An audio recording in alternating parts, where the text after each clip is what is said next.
afternoon, and good evening to everyone. Welcome to Cities on the Front Line, our series of COVID-19. My name is Lauren Sorkin, and I'm the Executive Director of the Resilient Cities Network. And it's my pleasure to welcome you to the speaker series that we convene with the World Bank. This week's topic, financing the recovery. Municipalities around the world, 7, sometimes 8 months in to the COVID-19 crisis, are facing significant financial challenges due to the crisis.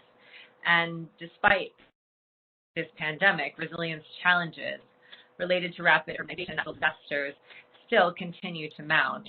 To quote Brian Strong, one of the chief resilience officers from our network, "I've not seen any projections that sea level rise is going to slow down as a result of the COVID crisis."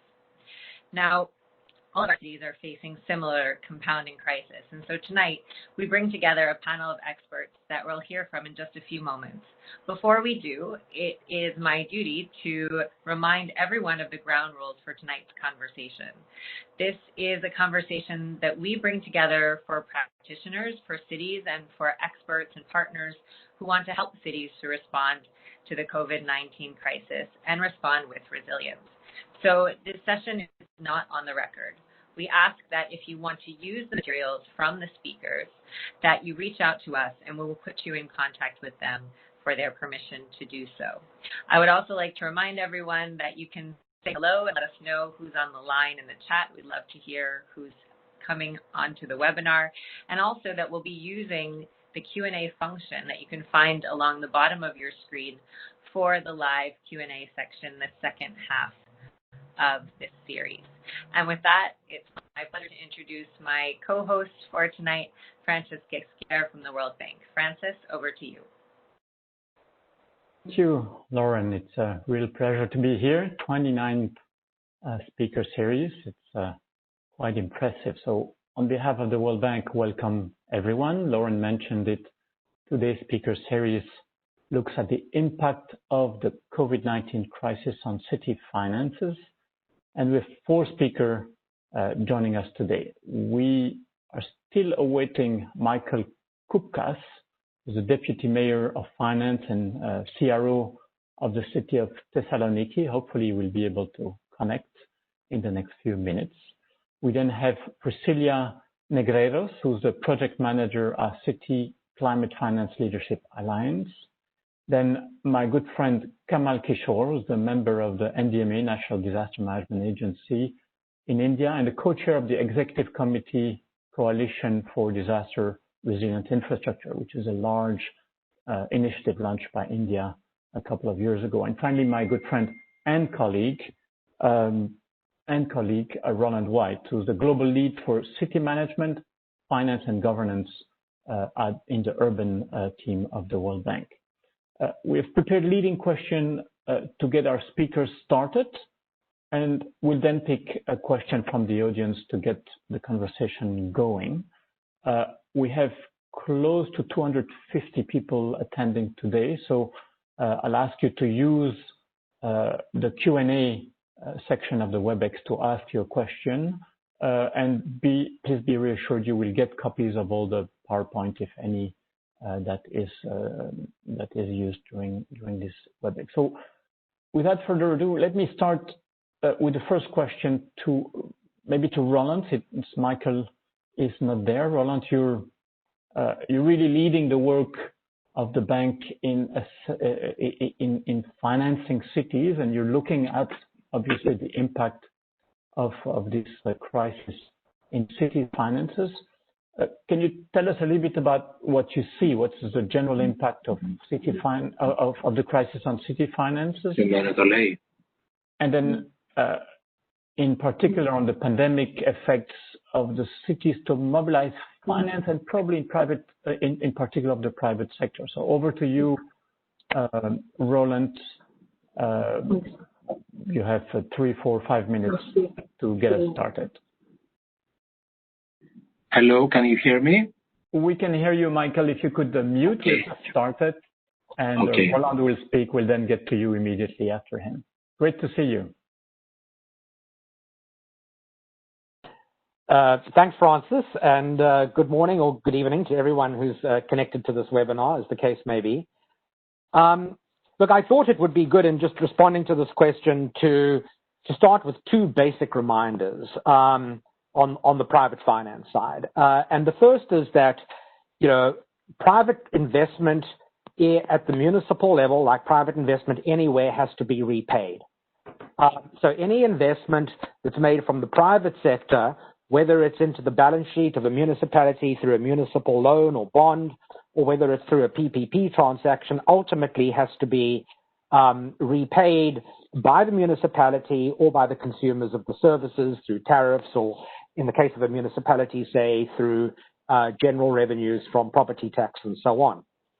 The second thing is that private investment generally goes to investment in capital infrastructure, right? We generally discourage municipalities to borrow from private sources or any other sources to fund their ongoing recurrent costs, because that just means you're getting into a budget deficit hole.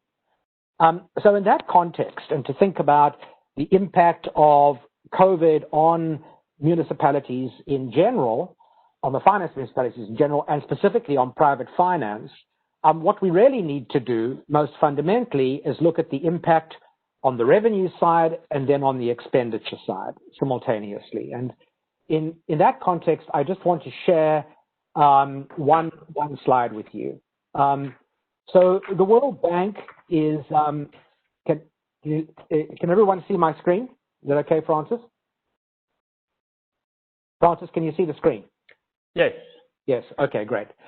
So in that context, the World Bank has from early on in the crisis been undertaking various assessments of the projected impact of COVID on municipal finances, and we are in the early stages now of putting together a broad cross-country study of this. But what I wanted to do was share with you some of the preliminary results that we've seen coming out of what we've been doing with the various cities using various different types of methodologies. And, what you can see from this table here, and I'm dealing now just with the 2020 year. I mean, there are projections which go out a bit further, but let's just deal with the 2020 financial year, which begins and ends in slightly different places for different municipalities. But you will see that looking at a kind of a cross-section of cities from, quite different regions, from ECA, from East Asia, MENA, and South Asia, what you see is pretty severe impacts on the revenue side, a varying sort of at minimum from around about 13-15% in what we call the base case, which is really a fairly optimistic set of assumptions, through to significantly more severe impacts, getting up to almost 40% in worst case scenarios. All right, and that is kind of, there are somewhat different impacts on the two major sources of finance are own source revenues and then fiscal transfers. There's somewhat different impacts there. Actually, municipalities generally seem to be, this is slightly counterintuitive, they do a little bit better if they're a bit more dependent on fiscal transfers. So, the biggest variations have actually been on own source revenues, but by and large, the impact cuts across the board.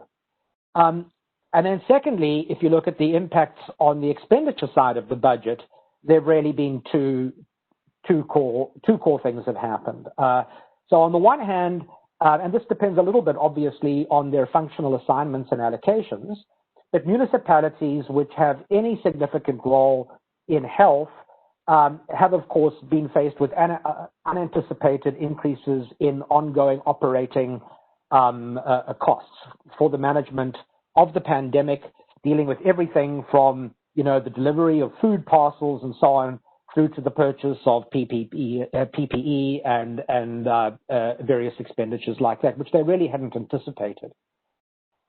In the context of an increase in operating cost expenditures and a decrease in revenues, of course, what they've done is to cut the capital budget, because when municipalities move into any situation of fiscal stress, that's the first thing that goes. It's the thing which except for perhaps a few ongoing projects, it's the capital budget which can be most easily adjusted. So, really what we see are these two core phenomenon. None of this, frankly, should be unexpected. A severe negative impact on the revenue side of the budget, as well as a cut in capital expenditures. If you put these two basic trends together, of course, what you see is that this environment is very bad for private investment. All right, the volume of potential projects in which private investors could invest has basically been cut and goes down, and it's going to take, frankly, years to recover. And on the other hand, the available resources to municipalities to repay private investors for the investment that they make has also suffered. So none of this is good on the private side. And of course, it simply reflects a really rather severe situation for municipalities right across the board.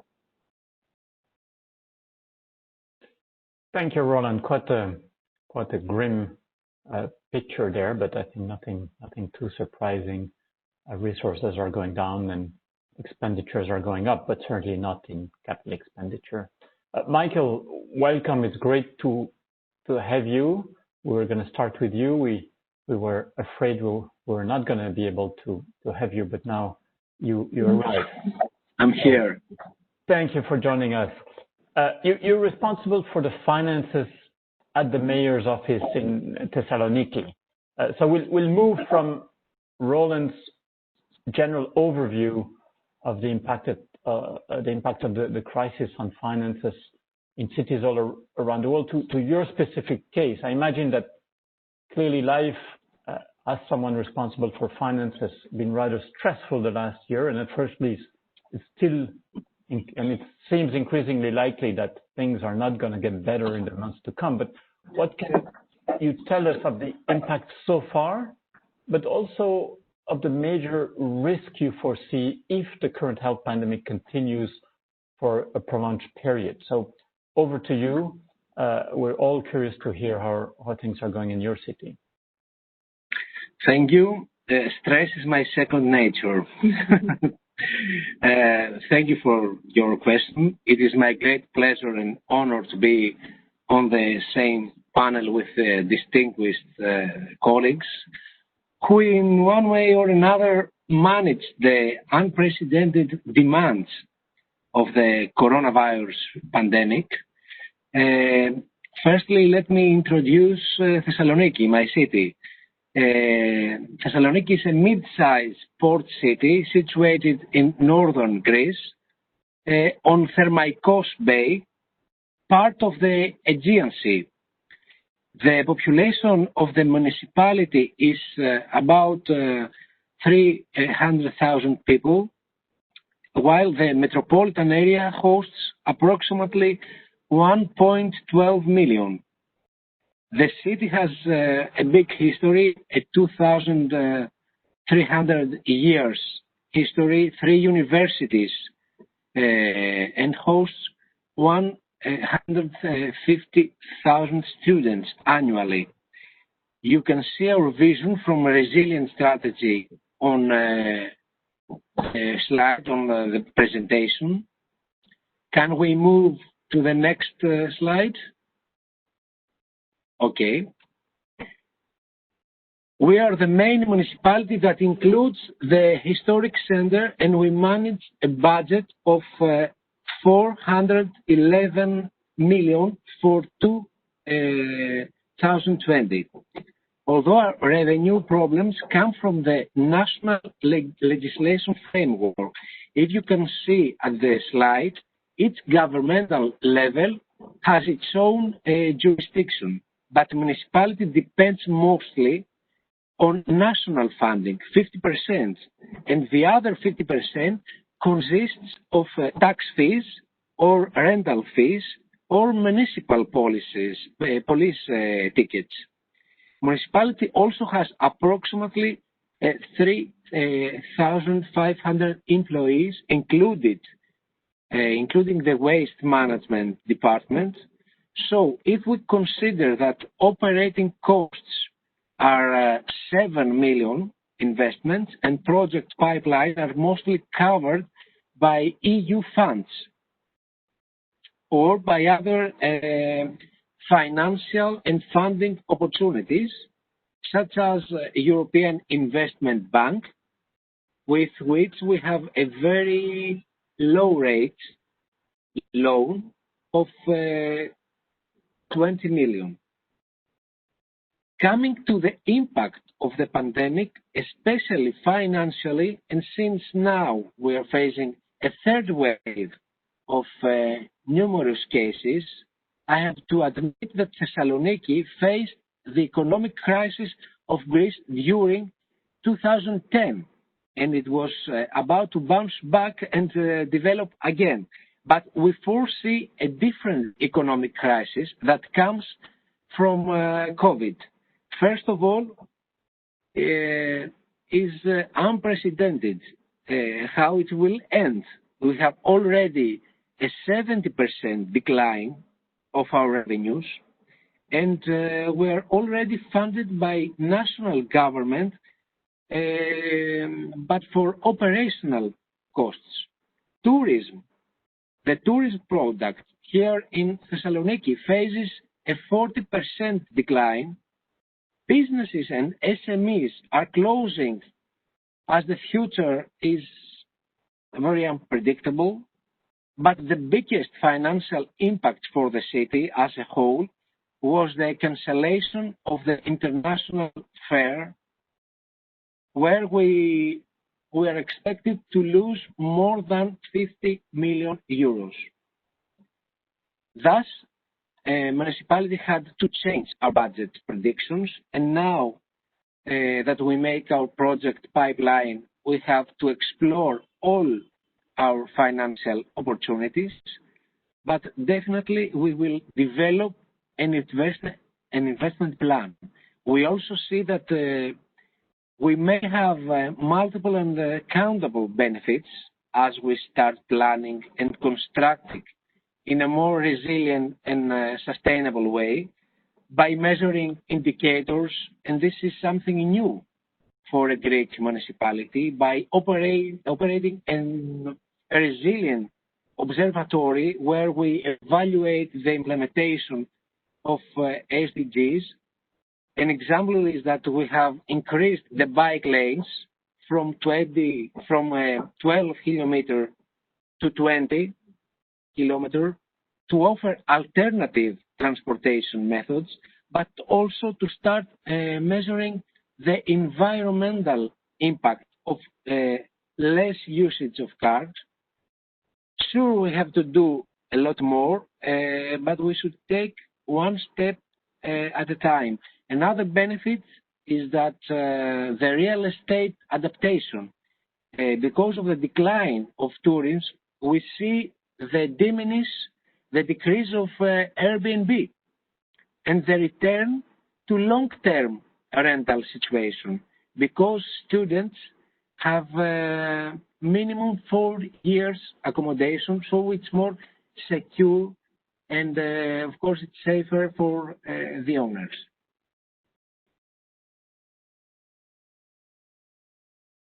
Thank you.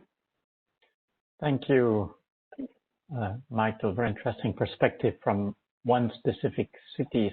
Priscilla, let's turn on to you. You're the project manager at City Climate Finance Leadership Alliance.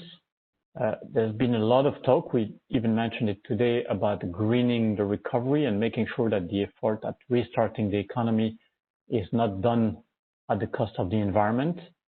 Do you have a magic recipe that cities can use to get the support they need to design, finance, implement their project on climate infrastructure, or in general? Where should they start? What kind of support exists? Where can they look? Over to you. Thank you. Thank you so much, Francis. And first of all, thank you so much for the invitation. It's an honor and a great pleasure to talk to all of you. Well, responding very straightforward, unfortunately, I don't have the magic solution. If I did, I would definitely try to make it as public as possible, but I don't now. But I'll emphasize two ideas. I hope you can see my screen. I think you are seeing it right now, right? But before that, like, I want to emphasize, and we all know it, but it's never too much to say, how cities have been hit hard by the pandemic. According to the UN, 90% of the reported cases of COVID-19 happen in urban areas. And this is already having, as we just heard from Michael, a significant fiscal and budgetary impact in cities. So they are spending more on social protection. They are losing substantial revenues from locally generated sources, which can impact on infrastructure. And I'm saying this because this pandemic is a wake-up call that our cities must be better prepared for the climate crisis. So as COVID-19, the negative effects of climate change are already leading to catastrophic consequences in cities, and it's very much imperative that we address both crises. So at Climate Policy Initiative, where I manage one of our projects, so the Cities Climate Finance Leadership Alliance, let me just, yes. So the Alliance is a coalition of leaders that is committed to mobilize finance for city-level climate action at scale by 2030. We are a multi-level and multi-stakeholder coalition with around 60 members, so including the World Bank and a couple of, and the Resilience Network, so a couple of the organizations that are here. And we aim at closing the investment gap for urban and subnational climate projects and infrastructure. So based on all I said, like I would bring up two main like solutions and ideas on what have been done now or where cities should start looking for funding. The first one would be on national and international recovery funds. So we are currently working on a policy brief that is looking into recovery packages that were announced by national governments, by development finance institutions, and even private sector. So a lot of them have been announced since March 2020 when COVID became the global pandemic. And we are trying to understand from those funds why and which of them are intended to urban climate finance. What we have found out in the research that it's public available, and you're going to launch this report very soon, is that we have around 110 facilities that are consisting and working with urban climate finance of over $1 trillion committed to activities that are directly or indirectly supporting urban climate finance. Of this, 46 instruments are valued at almost $920 billion to work specifically for cities. But what we can see is that most of the assistance is in green recovery packages announced so far. They are direct transfer grants and loan guarantees to meet, of course, budget shortfalls from lost taxes and fees, so provide humanitarian and health assistance, which is highly needed, but not necessarily funds to climate-smart infrastructure. And I think from some of what Roland mentioned, so like we are actually taking a lot of money from capital expenditures. Yet, from the medium and long-term support that were announced, it counts as around like 10% of everything that is announced. We can see some projects on funding measures to accommodate social distance on transport, but also on building retrofits, greening transportation, vehicle fleets. So we still see that some of the budget that is being announced as a recovery packages are thinking green, and cities should be aware of those funds and have access through them. A big challenge there is that most of these funds are not necessarily accessed directly by cities, so they have to go for their national governments. But this is quite important that the cities know what has been announced and what is around there in the market so far. The second point I wanted to raise to you is on the need for project preparation. So a main challenge that cities have to access to funding is the lack of investor-ready bankable projects. So this is something that we repeat and we hear in many of the events and reports. So cities need ready-to-go projects with sufficient size and quality. They are often, cities are unaware of investors' needs because normally investors' needs are different depending on the investor, if it's public or if it's private. But many cities actually lack of detailed reporting on financial and sustainability components of project, which is basically a requirement for investors to make investor-related decisions. So the lack of this particular expertise and capacity within governments, we need to improve that to actually for cities to have this ready-to-go projects when the money is available back again and have their climate smart infrastructure project happening and addressing the needs of the cities. So what I wanted to highlight is there exist many project preparation facilities that can access and can assist cities on structuring this project by supporting activities in the project preparation stage of the project cycle and also helping cities in connecting with finance. This what we call PPFs cover from all parts of project preparation, from project concept definition to feasibility studies. And what we are trying to do now in the Alliance is that the information and who are those project preparation facilities, they actually reach, like they go into cities. So actually cities know where they can find support to prepare the project. So we are actually launching officially next week, but I'm bringing in as a preview to you the Green Cities Finance Directory. So we plan to help subnational governments and stakeholders to identify project preparation facilities that can support them in developing green and resilience infrastructure. So I'll like to invite you all to visit the directory. The idea was prepared to cities, and the idea is that you could look for facilities that work in your region or in a specific project type, support type. Another thing that maybe someone will mention, as we are also here talking with many people from the World Bank, we have a project preparation facility that was recently launched that is called the GAP Fund. So it's also something we have been discussing a lot in the Alliance. And the GAP Fund is very innovative because it was announced actually the 23rd of September. And it's an approximately 100 million fund aimed at providing also technical assistance for very, very early stage project preparation. So it's very important for us that cities have access to this information, and then they manage to have the support they need to have the bankable projects, to have access to private investors or to even international public investors. Thank you. Thank you, Priscilla. Very, very interesting and certainly very useful for cities who are willing to, and I'm sure there are many, look at how they can start greening their recovery. And I agree with you, there are a lot of resources out there that can be accessed, but very often projects are not ready, they're not well packages, and so they don't find a financier. But once a project is well structured, usually the finance can become available. Kamal, let's turn to you. The pandemic is hitting India particularly hard. You work for the federal government. India is in a way a federation of states. And I think both Roland and Michael have mentioned the fact that municipalities in fact get their finances both locally, but also very often through transfer from central government budget. Can you give us some reflection on the role of national government, in particular India, toward addressing the financial burden of the pandemic? Or as I said, and particularly in India. Over to you. Thanks, Francis. Very happy to be part of this discussion.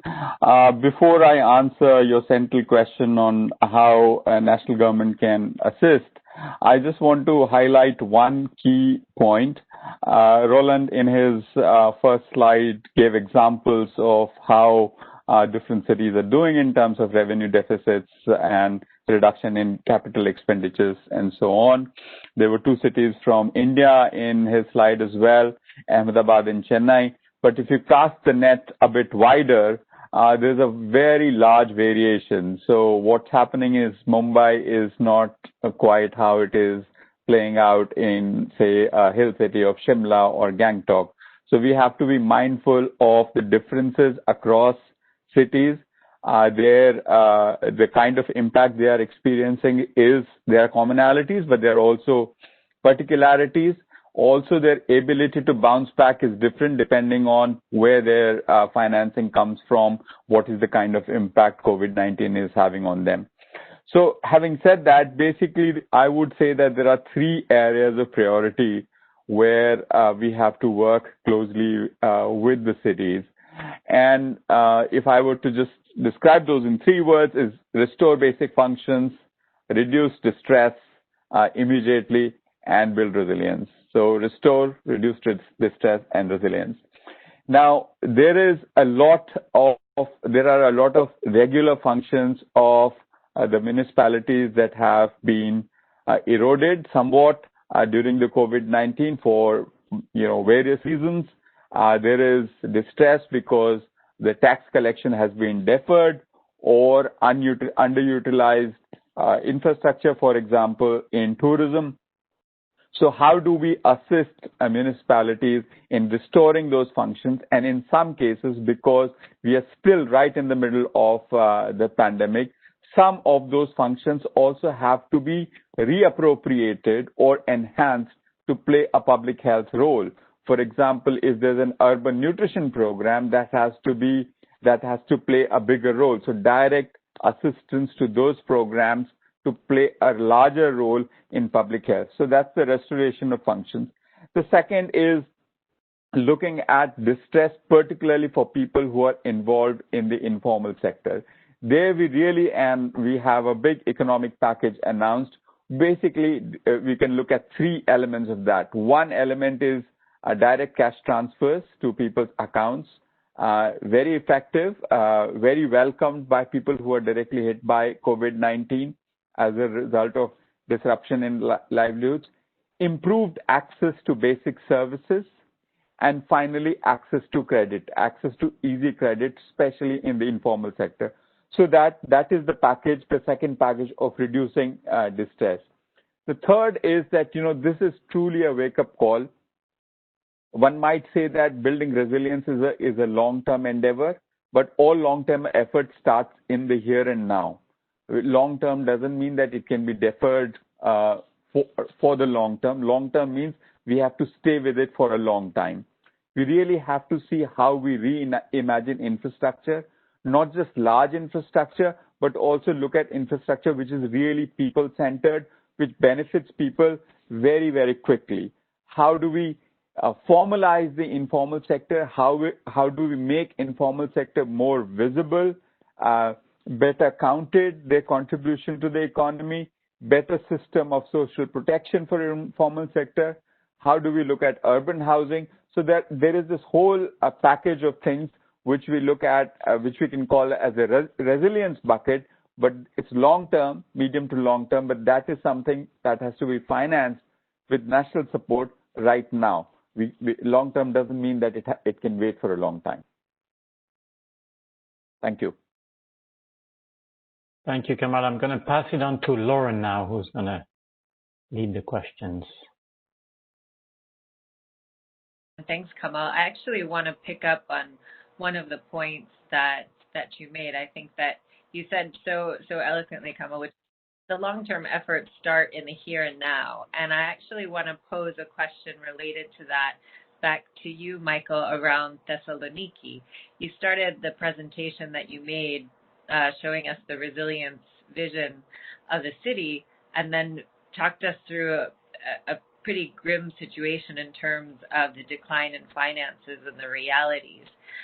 Given the limited resources, how are you ensuring that with those limited resources, Thessaloniki is able to make investments that will shore up multiple benefits? And are there innovative kinds of approaches that you are looking at to supplement finances, either with or beyond national government resources? Okay.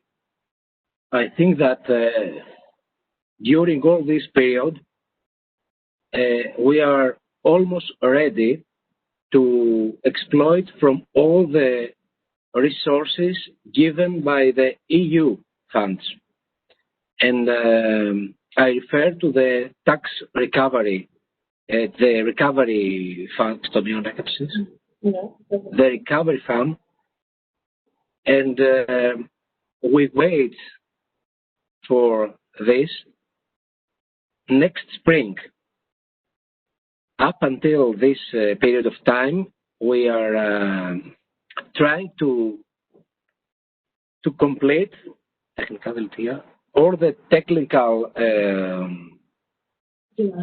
demands and proposals in order to be ready. This is our main resource, the EU funds. I'm not very optimistic about the future of the Greek tourist product. I'm very worried. However, we are ready to fight to get to be back.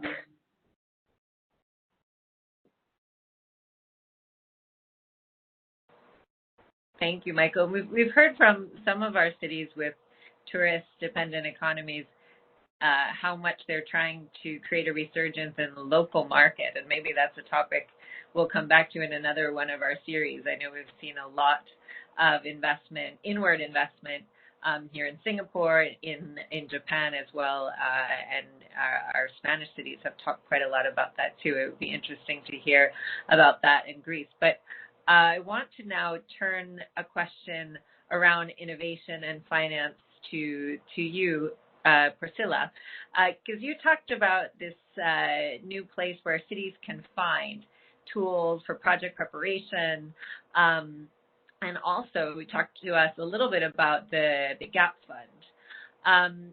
Are these really new and innovative ideas, or are these amplifying or creating more resources in conventional project preparation?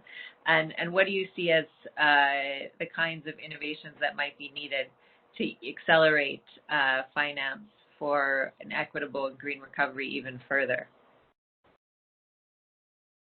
And I think, trying to answer your question, I will maybe define innovation, at least how we see it in CPI and in the Alliance. So I think when you talk about innovation, and we hear a lot when we talk about tax, for example, it's not the same definition. So we need innovation, a type of innovation that is actually has the ability to address direct or indirectly barriers for urban climate finance. They're not being addressed by the market. So basically, and then answering your question on the GAP Fund and the Green Cities Finance Directory, yes, definitely innovative, as we didn't have a place to find project preparation facilities, like city would have to learn it, or through the local city networks or the local organizations that do work with them.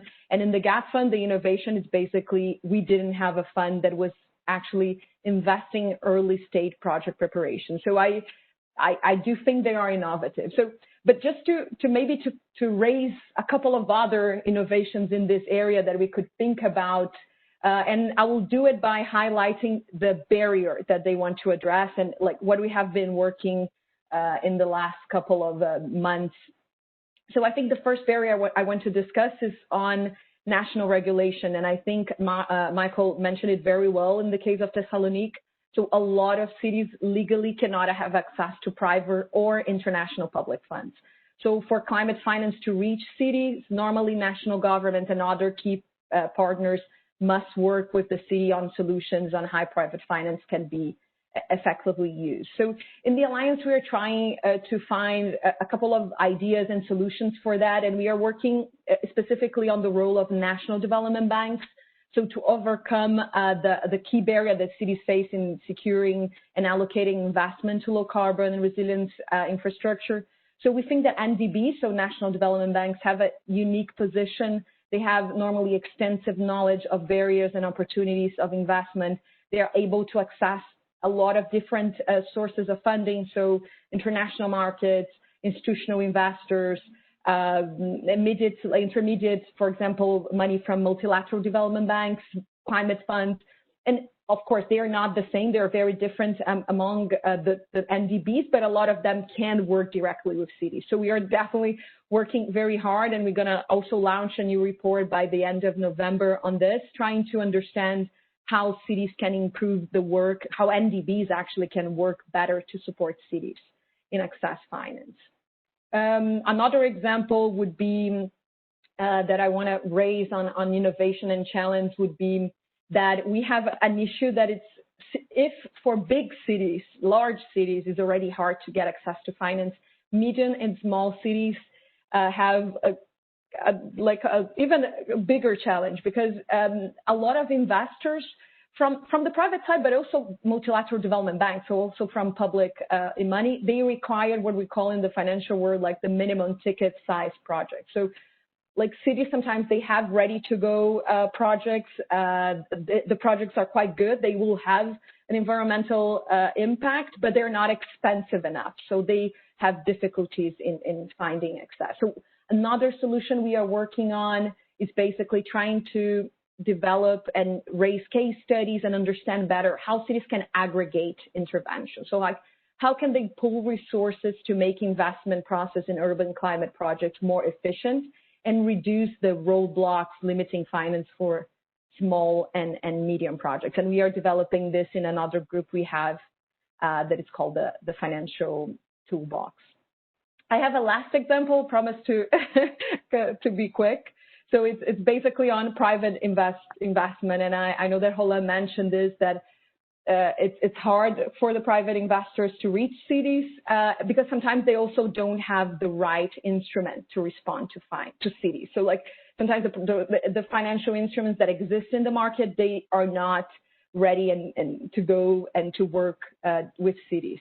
We know the share of climate investment of climate finance channeled through the private sector is huge. So CPI has a global landscape of climate finance, and we know that it's around 54% of all the climate finance existing in the world comes from the private sector. And what we are trying to do, CPI, since 2014, is actually develop innovative financial instruments. So we have the Global Innovation Lab for Climate Finance, where we have to develop innovative financial instruments that will respond to the actual needs on the ground. The lab is a public and private initiative, so with the goal to unlock private investment, and it finds, develops, and supports the launch of new solutions that can tackle barriers and attract investment in energy and climate change. So since the lab started, we have developed 49 financial instruments and around 19 only for cities. So the idea here, we have a city streams on the lab. Like every year, what we try to do is we receive proposals and we help to develop financial instruments that would facilitate the access of finance to cities. So a couple of ideas. Thank you, Priscilla. I would say that was more than a couple. That was such a rich response.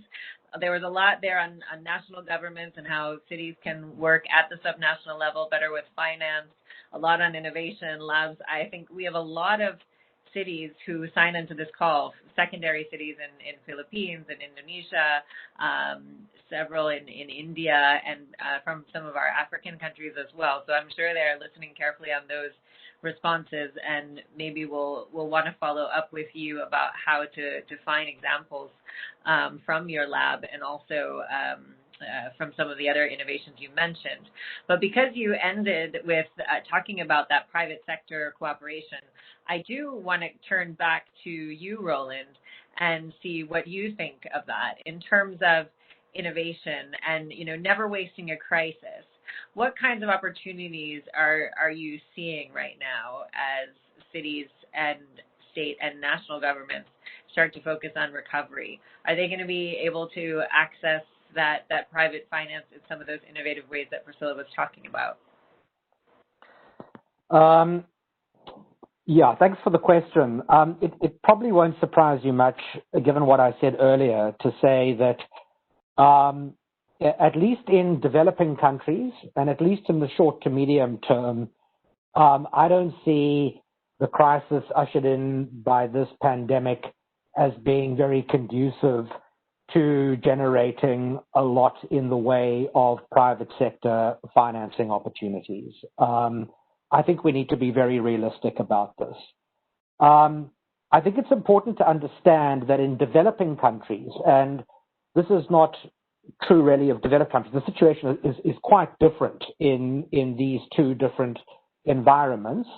But when it comes to developing country cities, the environment in which the World Bank works, the whole private finance agenda, when it comes to municipalities and so on, is really not one about financial engineering and developing sort of financial instruments which somehow escape the fundamental constraints on the ability of a city to raise finance in the first place, to raise private finance in the first place. It's really an agenda in which those conditions need to be addressed first before you can really talk about moving on to increasingly sophisticated financial instruments. All right. Something I'm kind of fond of saying in order to illustrate this point is that before a city can issue a green bond, it has first to be able to issue a bond. All right. And if you ask yourself the question, how many cities in developing countries can today issue a genuine municipal bond into the market, all right, it's actually very, very few. In Africa, the only country where that can be done really is in South Africa, right? In the whole of South Asia, it's really only a handful of cities in India which can do this. In East Asia, China's an exception, and we can deal with that. That's got its whole own dynamics. But even in Indonesia, that's not possible right now, maybe in the Philippines. So I think it's really important to understand this, because otherwise we may perhaps sort of divert our energies not particularly helpfully. I think if there is a silver lining to the crisis, and that, don't let a crisis go to waste, I think what this particular pandemic has done, and at great speed, this is one of the differences, I think, between the way in which the nature of the impact of this crisis on municipal finances versus earlier ones, say in 2008, etc. At great speed, what it has done is, I think, reveal some of these fundamental issues when it comes to municipal finances and budgeting in developing countries, and in a way has thrown new light on those and illustrated the importance, I think, of addressing this rather prosaic but very important agenda. One particular thing I think it's done, I think, is perhaps created an opportunity for municipalities to look again at the expenditure side of their budgets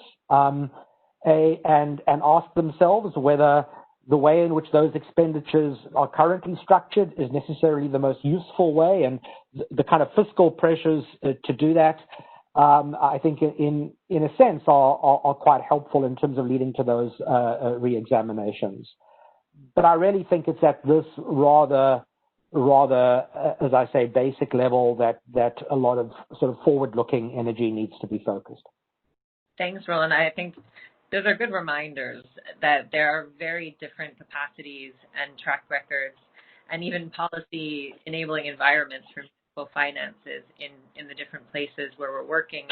And you also really had a very strong call out there to go to the fundamentals, right, and to pay attention to what is existing there at the base level in cities before we create innovative instruments, getting the basic instruments right. And on that note, I think that's a good time to turn back to you, Kamal. The agenda that you are taking on now within the government in India to create resilient infrastructure, to build up in the face of disaster, certainly takes on a new meaning now. What do you think the most interesting opportunities are in terms of building back better from the pandemic? Perhaps it's not the disaster that was expected when all of this initiative was designed. Does it change your work in any way, or does it give it a new energy? Actually, it gives it a new energy and a sense of urgency. In the earlier segment of this webinar, we talked about the notion of coming up with bankable projects, having projects that actually can attract financing. Roland has been talking about quite a bit that developing countries will have a hard time attracting private finance. To be able to actually make the most of this crisis, in my assessment, we need to do three things. The first thing that needs to be done is basically clean up the data management systems at the local level.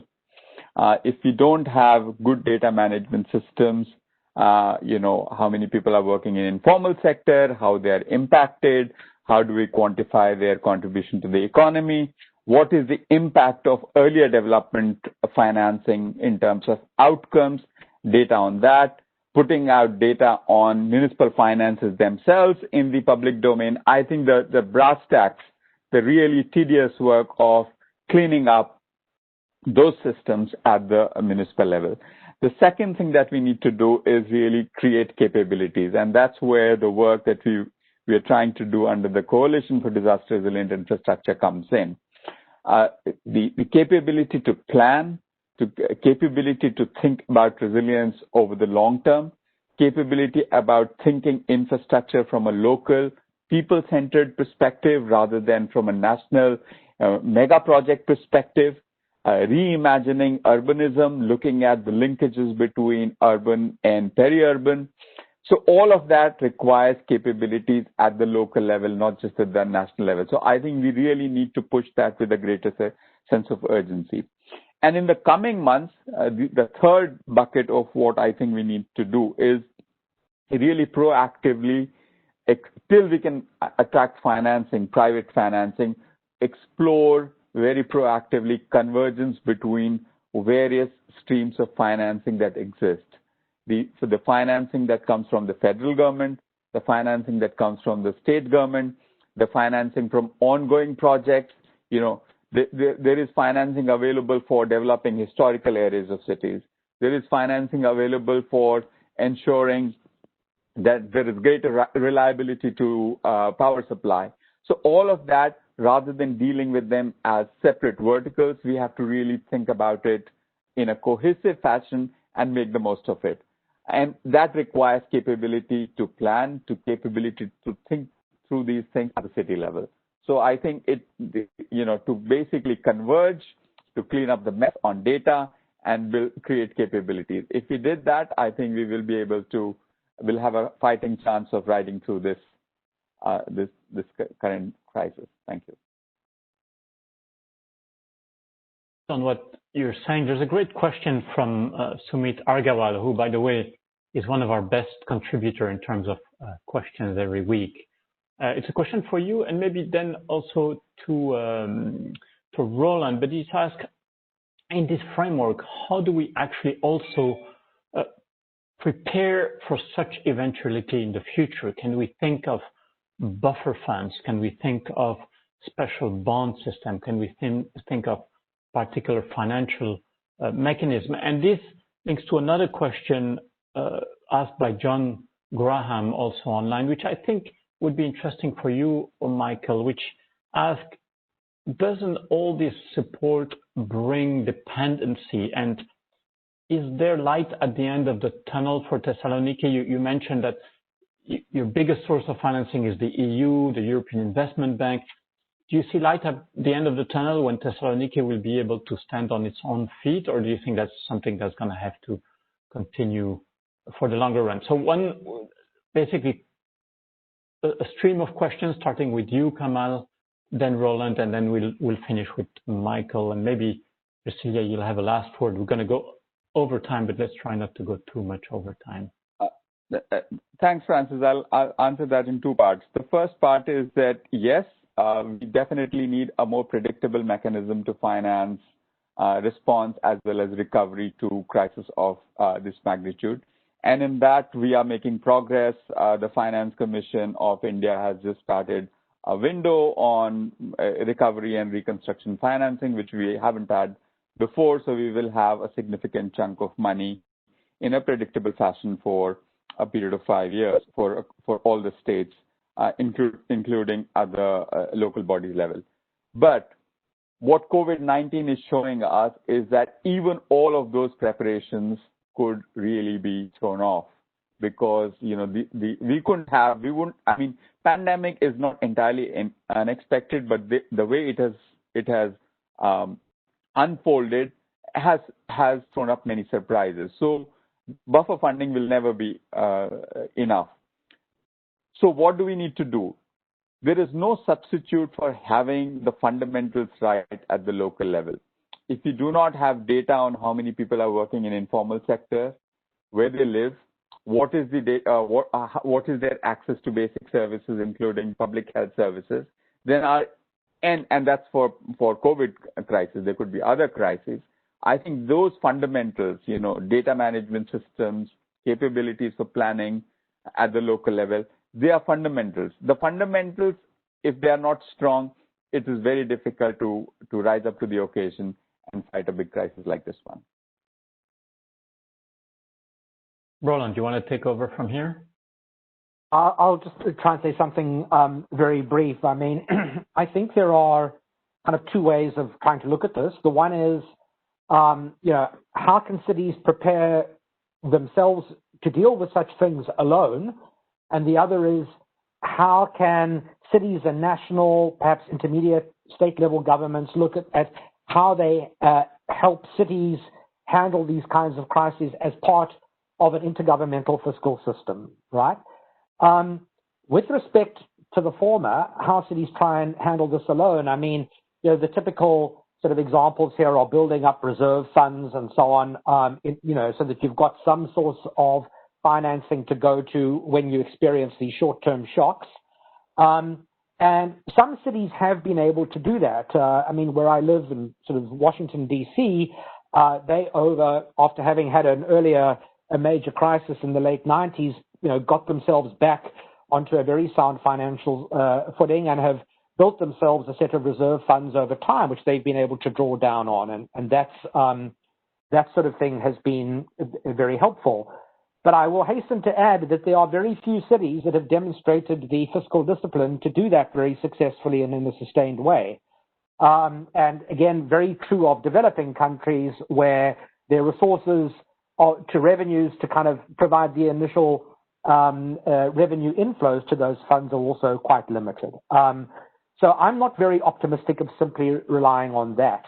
I do think there is need, and this brings me on to the kind of latter approach, for national and in federal countries, state governments to get together with cities and begin to think a bit about this more on an insurance basis, if I can put it that way. In other words, to think a little bit about how within the fiscal system as a whole, you actually build up some kind of fiscal resource, at least to try and soften the hard edge of these kind of hopefully short-term shocks. We have yet to see how long-term the shock is going to be, but under an optimistic scenario, it may not be that too long. And the key thing is to get through that.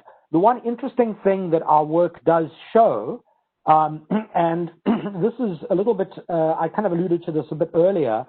I was in a discussion with several international rating agencies who focus on municipal finance recently as well, and they also pointed to this, is that actually it's counterintuitively, it's those cities which have been more dependent on fiscal transfers overall, which have had a